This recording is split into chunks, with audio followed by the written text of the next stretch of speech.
গভীর রাতে সোহাগ একা বাড়ি ফিরছিল। চারপাশ নিস্তব্ধ, শুধু রাস্তার লাইট মাঝে মাঝে ঝলসে নিভে যাচ্ছিল। হঠাৎ সামনে গড়াতে লাগলো একটা লাল বেলুন। সে ভেবেছিল কোনো বাচ্চা হয়তো ফেলে গেছে, কিন্তু অদ্ভুত ব্যাপার, আশেপাশে কোনো বাচ্চা নেই। কৌতূহল নিয়ে বেলুনটা হাতে তুলতেই সে শুনল খুব হালকা একটা হাসি। পেছনে তাকিয়ে দেখল কেউ নেই। আবার সামনে তাকাতেই দেখল তার পায়ের ছায়ার পাশে আর একটা ছোট্ট ছায়া দাঁড়িয়ে আছে।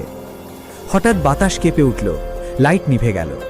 অন্ধকারে সোহাগ শুধু শুনতে পেল ছোট্ট কারো দৌড়ানোর শব্দ আর শিশুদের ফিসফিসানি, আমার সাথে খেলো। ভয়ে সে দৌড়াতে চাইল, কিন্তু ঠিক তখনই বেলুনটা তার হাত ফেটে গেল। ভেতর থেকে বের হলো রক্তে ভেজা একটা ছোট হাত, যেটা তার কবজি শক্ত করে ধরে ফেলল। সোহাগ আতঙ্কে চিৎকার করতে লাগলো, কিন্তু তার কণ্ঠ যেন আটকে গেল। ছায়াটা ধীরে ধীরে বড় হতে লাগলো। শিশু নয়, এটা ছিল একটা বিকৃত মুখওয়ালা দৈত্য শিশু। শেষ আলোটা নিভে গেল, আর রাস্তায় ভেসে এলো শুধু একটাই শব্দ, ভেজা বেলুন ফাটার মতো ভয়ানক শব্দ।